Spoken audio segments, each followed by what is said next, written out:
Hello, and welcome to Nurtural Disasters. This is a podcast for those of us with toxic or emotionally immature parents. We might not have a bunch of credentials next to our names, but we do have PhDs from the Hard Knocks University. Basically, we want this to be a validating space for adult children of parents who had no business having children. Welcome to Nurtural Disasters with Ken and Lisa. Welcome to the next episode. How are you, Lisa?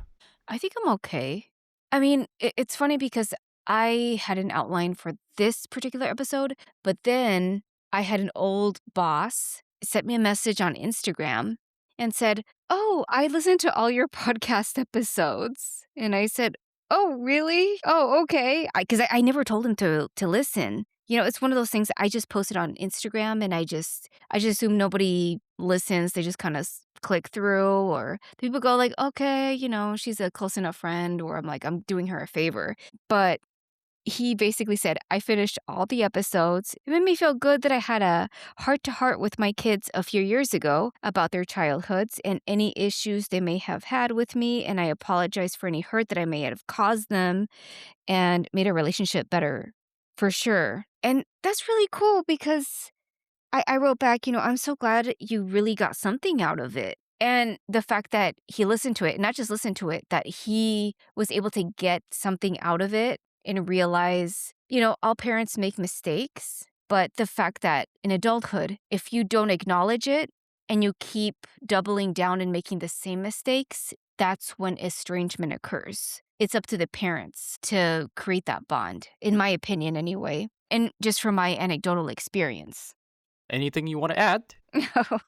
It's interesting because it reminded me of my dad years ago. He actually, he apologized for, he told me, "I'm sorry because even before your mom and I got divorced, even before then, I still acted very selfishly." And it meant a lot to me because since then we were able to mend a relationship. Before that, it was a lot more tenuous. So him to recognize that, actually told my therapist that he said that. And she, at the time, she was my therapist at the time.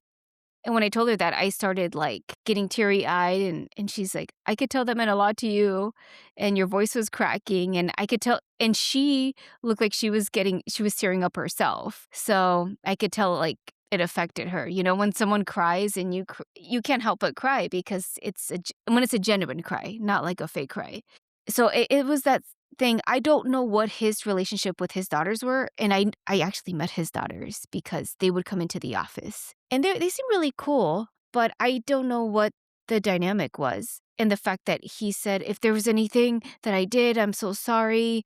And having that heart-to-heart, he said that their relationship's gotten better. That did not surprise me. And I don't know, anything you want to add, Ken? I really think it's great that you found someone that you know to have that situation, especially with it being on the other end, that they're the parent and they're trying to mend or fix the little issues that he has with his kids.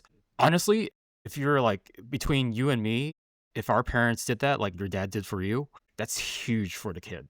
That's pretty much like hitting a home run right there. Having your parents actually acknowledge that, "Hey, I screwed up. I'm so sorry." It seems like it's such a little thing, right? Mm-hmm. It's not. It's not. It takes, on the most part, sometimes we don't even get that.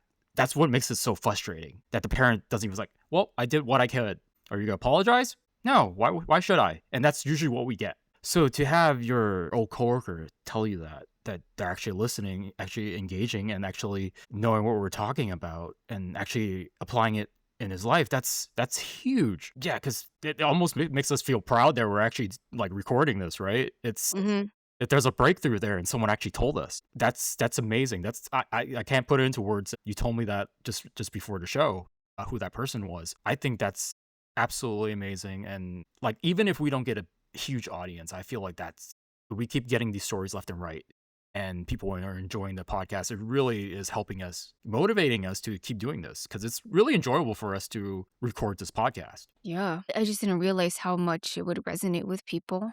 Because to me, I think of the Dr. Romney level, so wise, and I'm like, who are we? We're just these scumbags. You're just talking shit about their parents. But the fact that he was able to say, it reminded me of what I did with my kids. But at the same time, I was thinking about, the saying, all parents make mistakes.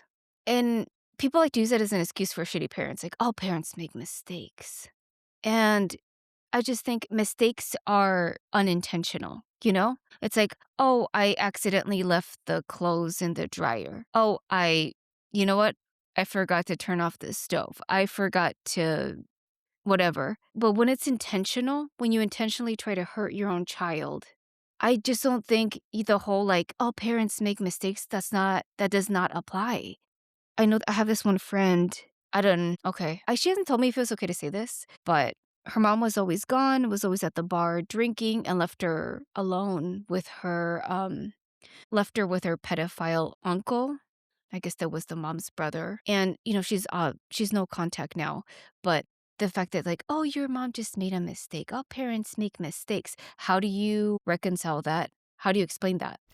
That's a huge deal. And this was something I'm glad you brought that up because this is something that I kind of wanted to talk to you about. I do know people personally that have had run ins with like family members or maybe step parents, and they've been involved in, like a sort of assault, right? And the thing is, the most hurtful thing for that person is that their family members don't believe them, especially their mom or their dad.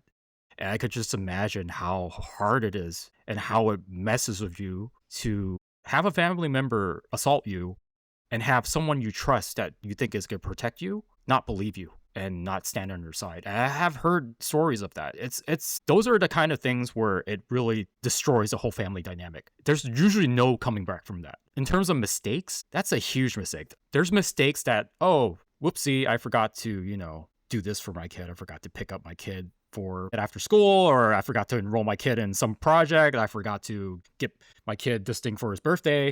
A lot of the times those stuff could be mended, and a lot of the stuff could be really like squash if the parents are just like, oops, I screwed up, I'm so sorry. Sometimes sorry is and acknowledging it is enough. But for like situations like that where it's like, oh yeah, a kid is coming to you and telling you this and you kind of brush it off, I don't think there's any coming back from that, right? No, absolutely not. I mean, I just hate the whole like, but they're your so and so, they're your mom, that this.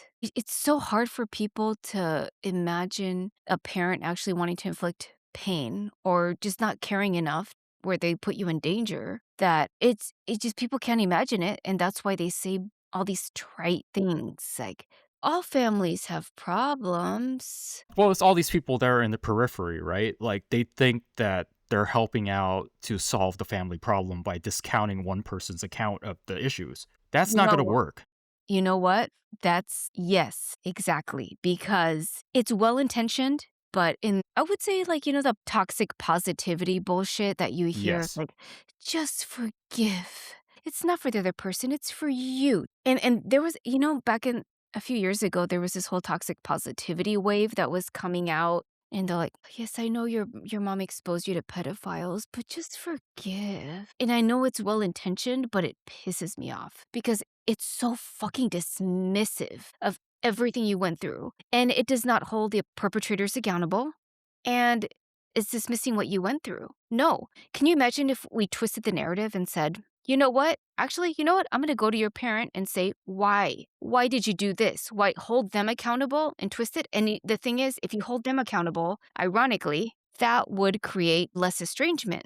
You know, the parent would realize, oh, I fucked up. Then I can make amends. But no, what we do is we victim blame and victim shame. Yeah, and that's a huge big problem with that. It's not holding people accountable. Sometimes just brushing it.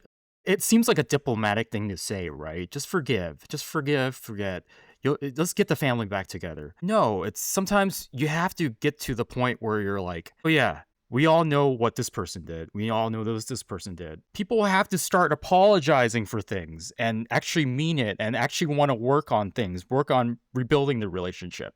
You can't just forgive without wholeheartedly like not getting what you need out of the healing. If you don't get healed, you can't forgive someone. And you usually can't heal, or it's harder to heal on a one-way street. It's so much easier if the person participates, the other person that wronged you participates in helping you. So if you have that one part of your life just not want to help, it makes it so much harder. It makes it, I don't think it's even up to you to forgive if that's the case. If someone doesn't even give you like enough, doesn't even give you like a part of themselves to admit that they're wrong or they screwed up, what's the point of forgiving them, really? It almost gives them the satisfaction that I forgive you. But do you deep inside know that you don't forgive the person? You're just saying it. So it's Yeah. just diplomacy. You know what it is? It's like the whole toxic positivity. It's really called forced forgiveness. It's kind of like, when little kids they fight or something and it goes where you tell the kid, "Say you're sorry." You force them, "Say you're sorry." "I'm sorry." They're not really sorry, Of but course they're not. just saying it They're not because they're sorry. being forced to. It's that level, but in the adult version of that. You know what I mean? Yeah, because it exactly is that analogy you just stated. It's like, just say sorry. So you say sorry, but you don't know what you're sorry for. So what's the point of having the sorry? It's just lip service. Doesn't But mean anything. just forgive. Okay, I forgive. But yeah, you forgave them, but internally, you're still feeling that anger of like being exposed to these horrific people, things that you should never ever had to deal with as a child. Yeah, like But like you being wrong, Lisa. It's like, oh yeah, they like, oh yeah, just forgive. Just forgive your mom or your yeah, dad for oh, something like I that. forgive. And people do that spiritual bypassing where it's like, everything's great. You know what? I don't even deal with it. That's bullshit. It's funny. Dr. Anna, she talks about that. Feelings are like a beach ball on the water, right? You push it down, but eventually it comes right back up. So you're just like, oh no, I forgive and everything's great. And, I love it. It's going to come right back up, but I don't know what kind of ways. And if there's anything about this podcast that I want to resonate or it sticks with people, stop fucking victim blaming and victim shaming. Stop it. I fucking hate it. Stop. Like I'm not to sound like Erica Kirk of like stop. The fake Bride of Chucky. Bride of Chucky. Seen those memes of like they juxtapose her picture with Bride of Chucky because of the Hey, same makeup. Bride of Chucky, less scary than her. It's the same thing where it's like people tell you, take the high road, be the person to stick out the olive branch. Why? Be the bigger person. Heck no!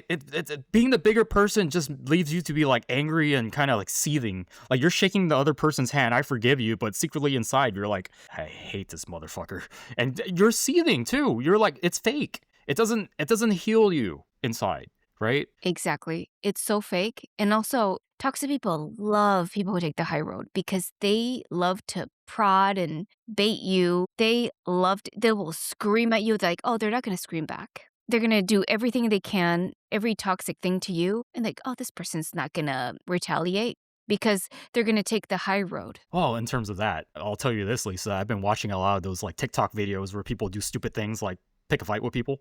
So I've been watching a lot. And a lot of these guys are influencers on like it's not even like on TikTok anymore. A lot of it's like on Kick, which is like the more extreme version of like Twitch, and they're streaming their lives. And I recently saw this one where I forgot the creator's name, but he was literally hitting on this guy's wife, and he was just like hitting on his guy's wife in front of him. And the guy was like that's on the other side. He's a bodybuilder, so he's like a big dude. He like double the size of this guy. And he's like keeps goading him on. I'm like, your wife is here for the taking. Ooh, and I'm like, and the guy just, you know what? Just try to calm down. And when he couldn't anymore, slap the crap out of that kid. And my point is, do people just think that they could say whatever they want and not have the consequences for it because they're thinking that people will just take it or take the high road, right?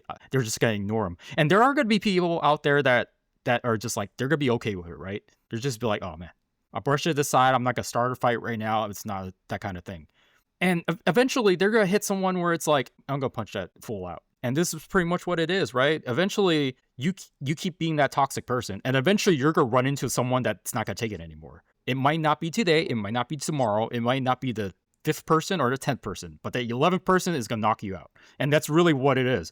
There's too many people that have that kind of like toxicity that don't think that they're gonna get a payback one day. And the thing is, even if you don't believe in karma, you should believe in like a balance of the universe of people getting what's coming to them. It might not be today, it might not be tomorrow. It's gonna happen because things have consequences. And these toxic people, do they realize that consequences is like just it's gonna come for them, but they don't care? Is that what it is? I don't even know. But it's infuriating to be like meeting these people and you're just like, I don't want to take the high road. I want to get into the gutter with this person. Don't you feel that way? Oh, yeah. Thing about bullies is that they like to pick on someone who they think is not gonna fight back. So when you fight back, they're not expecting it. The only way to beat a bully is another bully. And I've said this about narcissists. It's like the only person who can beat a narcissist, at their manipulation and their gaslight and all this shit is actually a sociopath. And I've said this before, and I've thought it. The only one who could beat a sociopath, probably a psychopath. So it takes someone above them or maybe at their level to beat them. So I'm thinking, yeah, it's like, I even think so. Like, if you're a narcissist, there might be someone that's a bigger narcissist than you, or a different type of narcissist that's gonna like outdo you. By the way, no matter how you are thinking you're in control of something or like the top of whatever thing you're doing, there's gonna be someone out there that's like, oh yeah, slightly better than you are. So do be aware of that. Where sometimes your powers don't work on them. So always keep that in mind. I mean, like master manipulators are gonna run into someone that, oh yeah, can't manipulate me because I don't have a stake in this. Then everything falls apart. Because that's the thing that narcissists hate the most, right? Someone they can't control, right? Someone they can't gaslight. Someone to just like, you know what? I have no emotion. You know what? That's the thing. So there's this narcissist on TikTok and Instagram, whatever. He basically said that, yeah, they hate someone they can't manipulate, but not only do they not hate them, well, but they respect them. That's the thing. They respect people they can't manipulate and control. It must be a thing where it's like, my powers don't work on this person. Interesting. But they respect them. So the people they manipulate, they think you're a fucking idiot. You are a fucking gullible piece of shit. But the people they can't control, they hate them, but they also respect them. Well, respect is also from a place of fear too, right? And like, it's a threat. That person's a threat because it doesn't work on them. So it's pretty much like you can't control that person. So that person is considered a wild card now. So it's like if something comes down and you need to push your agenda, that is not going to work on that person. So that's why you have respect for them, because it's like subconsciously, or that person to you could cause you harm because your powers don't work on that person. That's like your kryptonite right there. So, and you're very cautious of that if you're a narcissist or any kind of manipulator. You know who you can't manipulate. And that I think that's also intriguing for that person. It's like a challenge pretty much. That's their powers don't work on someone. Mm, I know. Well, the thing is, it's like, yeah, people don't respect someone they could walk all over. That's really the truth. So Right. so if you're a narcissist, if you're a manipulator and someone just bows at your feet, you don't think highly of that person at all. I think that's just how it is, right? It's like, oh, this person, bootlicker. I don't respect this person. Yes, the doormats. You Yeah, just being a doormat doesn't get you any brownie points. It might get you some brownie points in the beginning when the narcissist is like, oh yeah, everything's good. I like you. I like you too. Once I'm going to the top, I'm bringing all of you with me until things go wrong. And then you're going to be scapegoated out or kicked out because you're weak. It's going to happen like that. yeah, thanks for the supply at the beginning, but I'm gonna discard you because I'm I got bored. another supply over here. That's why I got another supply over here. You're not good enough supply for me. Mhm. You're too easy. It's almost like you're too easy. I got something a little bit more complicated up here. Ken, talking about narcissism, Mm-hmm. my dad's ex, she's been texting me, and she texted me something recently, and it said, my therapist and I think that your dad is a narcissist because I was telling them about I'm wife number 5 and the way he discarded me and blah, blah, blah, blah, blah. It was a long text. And I was like, what? I can see why it could seem like narcissism because autism and narcissism, there's a ton of overlap. Like, there's literally been studies of, well, not studies plural, but I know of one study that showed that autism can present itself as covert narcissism or what they call vulnerable narcissism or whatever. And yeah, it was a recent study. The study was in Milan, Italy. And I actually looked it up because there was a video with Dr. Romney. She had this video of covert narcissism. And when I watched it, I thought, oh, that reminds me of my dad so much. And when I found out that like there's so much overlap between autism and covert narcissism, it made a lot of sense. And I could see why she would think that. But I even told her, like, oh, he's obviously autistic. And his ex number this is ex number 5, just to clarify. She's very neurotypical. And when I say that, I mean allistic, meaning not autistic, to the point where it's like the miscommunication was so severe that she would come up to me and say, "Why does he do this? Why can't he put himself in other people's shoes?" Constant misunderstandings. She was having it's called Cassandra syndrome. I'm not Never sure if heard you've of heard that of. before. What is that? So I found out about it because I'm part of this group of like adult children of autistic parents. Cassandra syndrome, it comes from it's Greek mythology. So Cassandra, she was cursed with knowing the future, but no one would believe her. So she saw like all these horrible things coming and she would tell people, "No, no, they're going to all these horrible things are going to happen." No believed her and then it happened, kind of a thing. So a neurotypical person who's with a neurodivergent person. But to me, it doesn't work. I think it actually would work better with a person who's not narcissistic and they're with a super narcissistic partner because it's like, oh, my partner does this to me. That's really horrible. Like, no, they're very charming. They're funny. They're so intelligent. No, they would never do that. They're so nice. I think it works better. But for some reason, it's been attributed to neurotypical partners of neurodivergent partners. So what I'm saying is that what she had was she had this Cassandra syndrome, constantly asking me, "Why am I wife number 5? Why is this? Why does he do this?" And I even told her, look up autism. It makes perfect sense. She had him evaluated, actually. So going back to the study that I was telling you about, they had 87 participants, all who were diagnosed on this spectrum.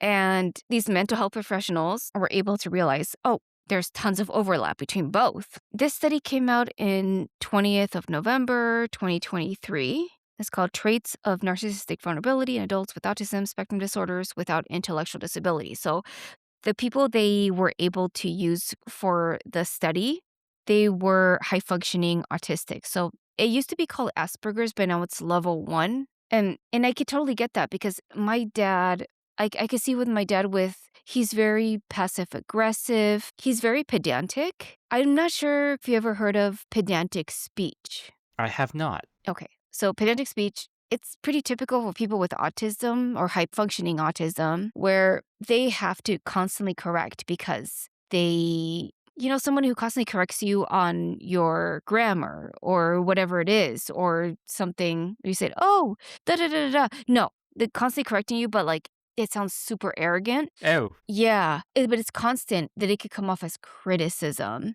I think a normal person tries not to do that, right? Mid conversation.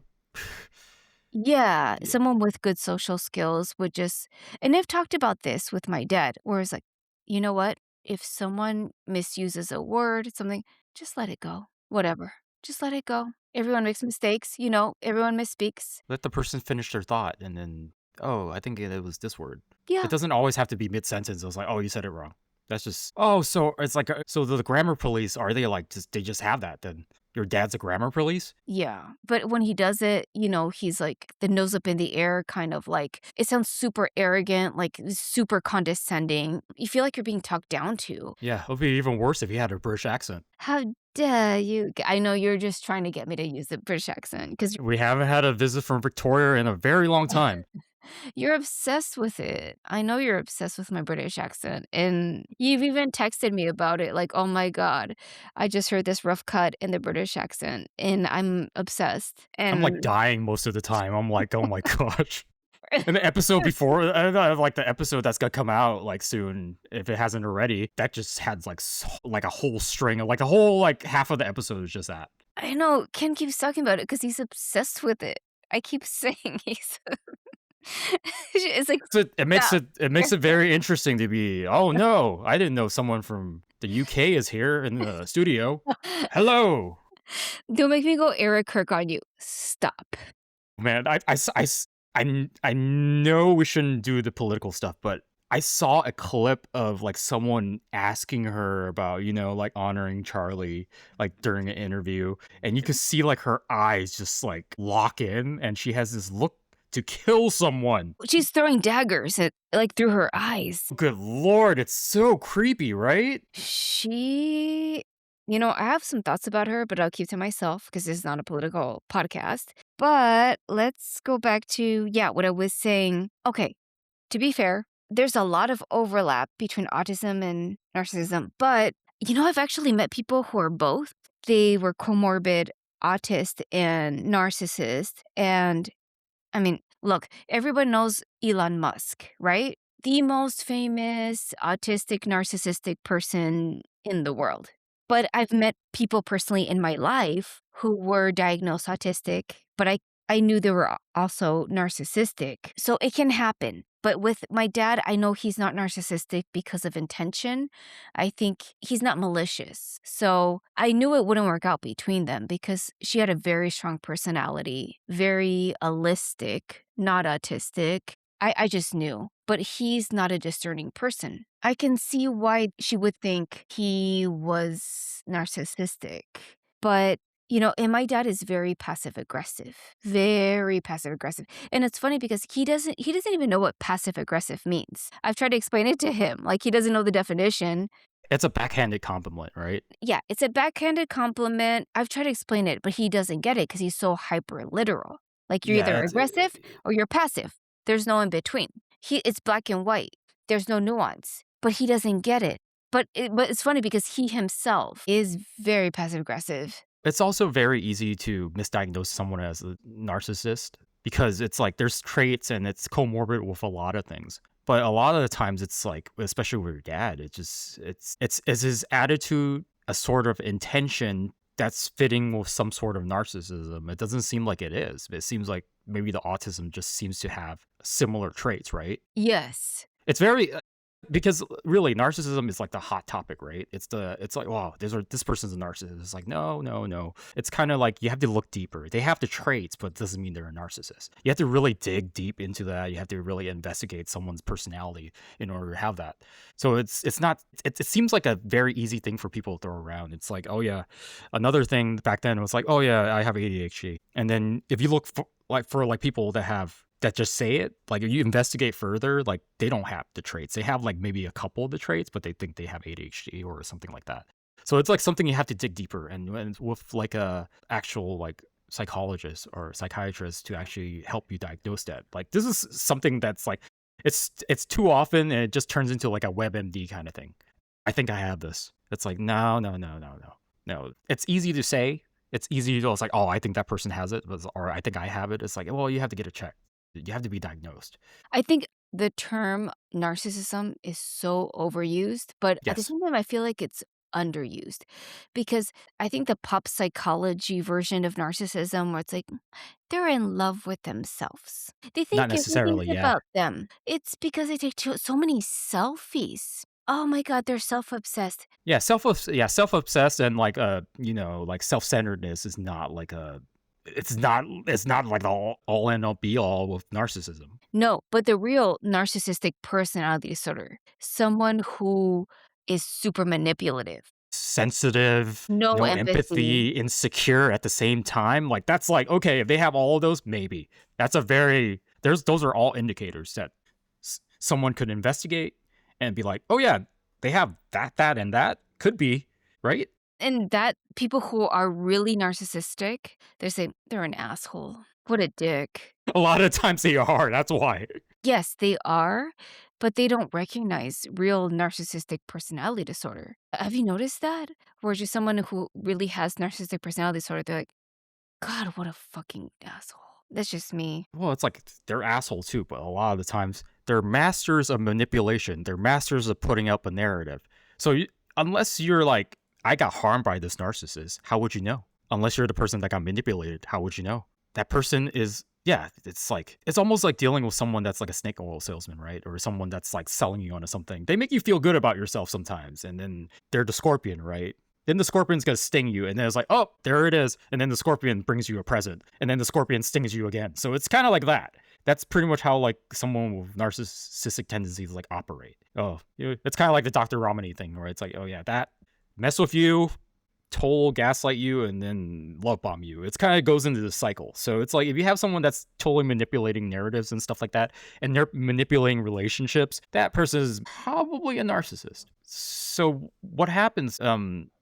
Your dad's ex-wife messaged you that. Did you message anything back to her? It's like, oh yeah, it's probably not, That's right? I said, "No, he's obviously autistic." But I tried to defend it, but she was like, "No, the person who evaluated him." Just for context, he was evaluated, but the person who evaluated him was a student, okay? They did not have Boy, that's not the best. no. And plus, the person that evaluated him, was it in person? It was in person, from my understanding, but I think this student needed a lot of experience. Yes. When I asked my dad, I said, someone, your ex told me that you were evaluated for autism. What was it? Like, oh, they said I wasn't. And I'm like, well, what about the monologuing? I monologue? Yeah. That's literally the first fucking thing that, you know, have you heard of the ICD-11? No, explain it to me. Okay, so the DSM-5, the diagnostical manual, basically the Bible for psychologists. ICD-11 is the diagnostical manual for the World Health Organization. The very, very first thing in their criteria for autism is, can you have reciprocal conversations? He cannot. So the fact that monologuing at people, I mean, literally cannot have any kind of small talk. Like, I mean, autism is a communication disorder, right? And I asked him, what about your meltdowns? Like, what meltdowns? Oh my God. Literally has, Yeah, he's not aware. That's kind of indicator that he doesn't take social cues well. He's not self-aware. Yeah, I think he has autism. duh. And it was Duh. like, I was looking at this.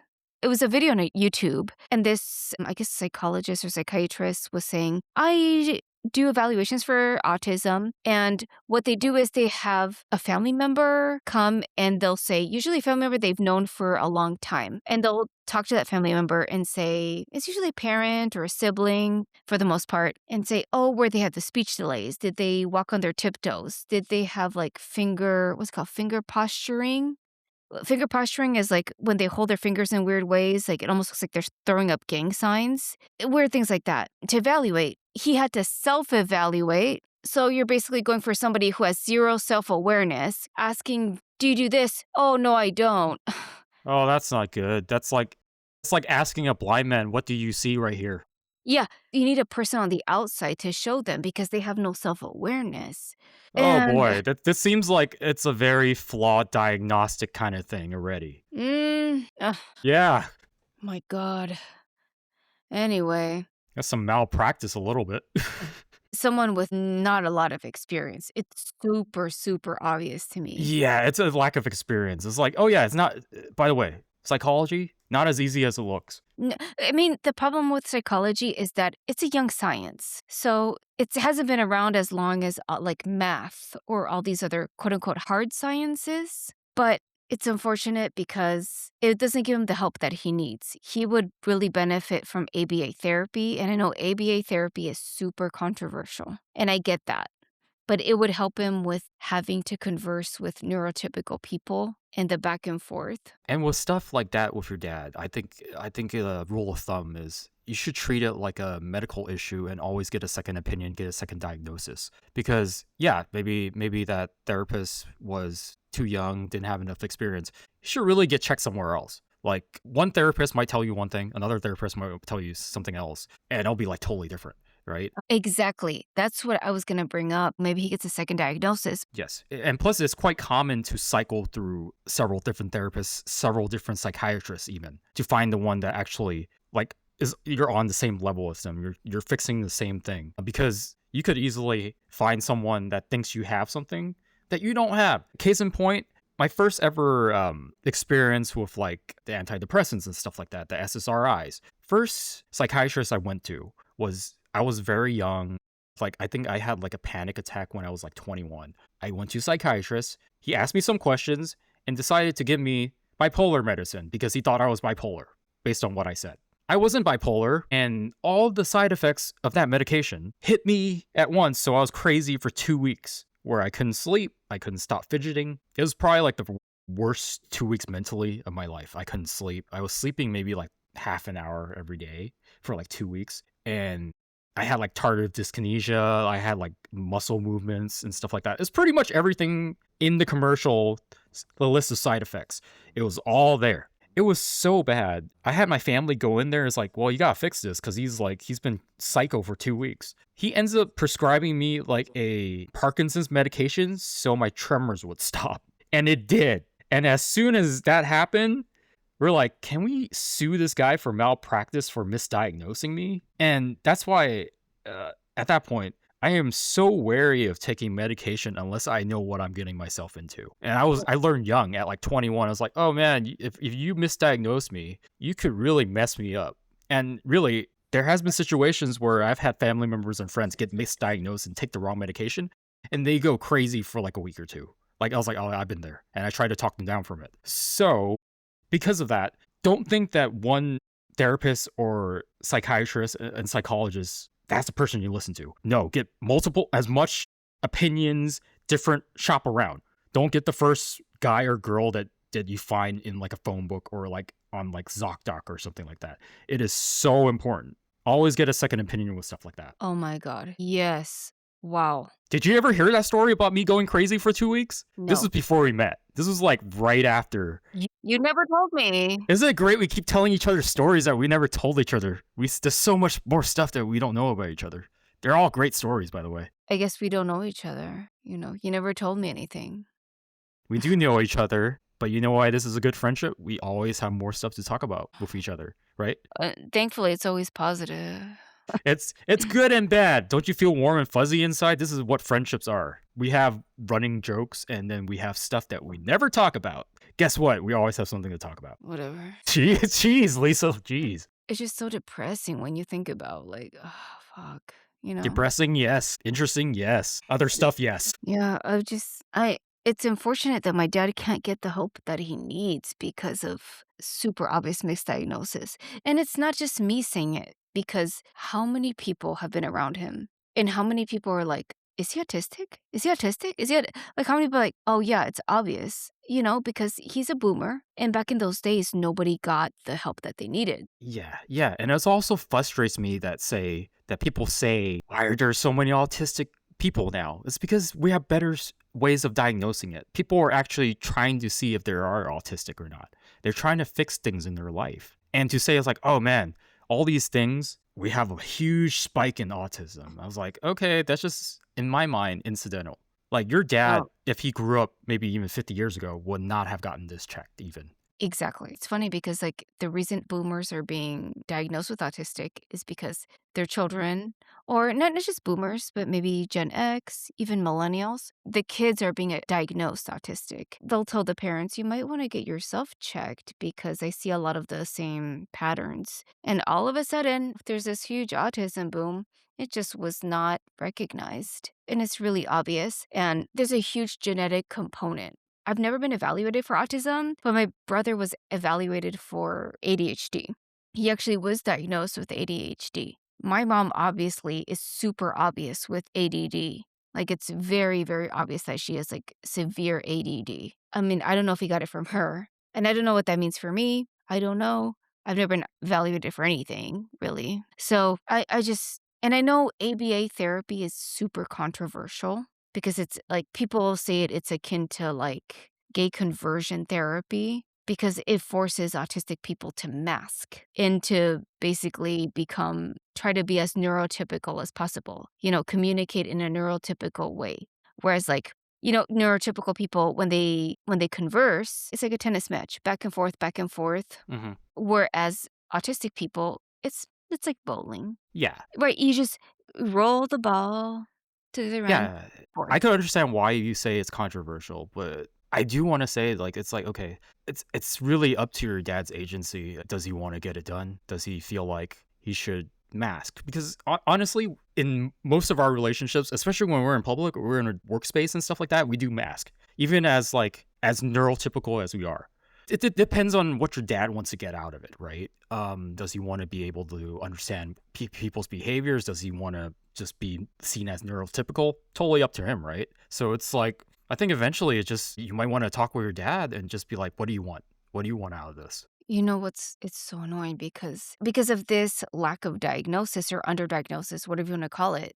He's like, no, I'm not. Funny, it goes back to his black and white thinking of, like, Mhm. it what's it called? The appeal to authority? Kind of like this authority figure said, "I'm not autistic, so it means I'm not autistic." There's no nuance, there's no gray area, it's black and white of like, "I'm either autistic or I'm not autistic," or it's like, maybe there's a diagnosis, maybe this person didn't have the experience, but he doesn't see it that way, and it's unfortunate, and you were saying about the ABA therapy, I could see it being very controversial. But I've also known a lot of people who've had children who were on the spectrum, and they actually had ABA therapy. And let's say a child, you know how a lot of autistic kids, they'll just bang their head against the wall when they're frustrated, they have the meltdowns, Yes. bang their head until like their head bleeds and there's a hole in the wall. And like with ABA therapy, they stop doing that. I mean, to me, it seems like a win, but I'm sure people who are anti-ABA are listening and they're like, "You are the same as like a anti-conversion therapy, like conversion therapy proponent. You're an ableist." Well, we're not asking for the person to be like a, you know, stop molesting children or something like that. It literally is a communication tool, right? And a lot of it is just like, hey, sometimes this kind of like ABA, it does help the parents. It's very difficult to raise a kid with autism. To have a kind of like a structure or like a kind of a game plan to be able to help someone live as normal of a life as they can, I think it's great. I think it's great, but that's just me. I can see why people don't like it. I think it's a helpful tool. Yeah, it's so complicated, but at the same time, I just wonder if it would help me. I wonder if it would help my dad deal with his meltdowns. Yeah, and it's a little harder because your dad's already like pretty long into adulthood. So I'm not sure how much benefit he could get, but maybe even just taking like some steps, he will see someone is gonna explain this to him. This is why how it is. Hopefully he gets a lot out of it if he does do it, or just learn more about it. So doesn't have to be like totally into it, right? He's already been through his entire life without having to fix it. It'd be great to fix it, but But that's not without issues, though. The of fact that he course, has of tons of course. exes, the fact that he's had tons of issues, and Well, it's a lack of self-awareness too. He doesn't even probably doesn't even know why it keeps failing, yeah, why his relationships don't last. 0 self-awareness. So maybe his goal in life is to figure out why. And before it was like, why what? It was like, why anything? Why am I like this? You know what, he used to say, "I don't know why nobody likes me. Why does nobody like me? Why can I maintain friendships? Why can I maintain relationships?" It's pretty obvious, you know? But Obvious to us, not obvious to him. right. When it took someone like me to point out the monologuing and the fact that I'm like, I have this, I literally have to tell him, "Did you hear what I said?" "No, I didn't." I'm like, after he spends like 3 minutes talking over me and I'm trying to get a word in edgewise. And I was like, "Did you realize you monologued?" And he just kind of stops himself and he doesn't realize that he had monologued. Yeah, I have done Act Two of Romeo and Juliet. Did you like it? I wasn't in the room. I went to go get a drink. Are you done now? My God. I think it could be great for your dad if I mean, he's went this entire life not living the best part of it, I guess, in terms of relationships. So you would think that he'll be a little curious, right, to get this looked at? But that's just me.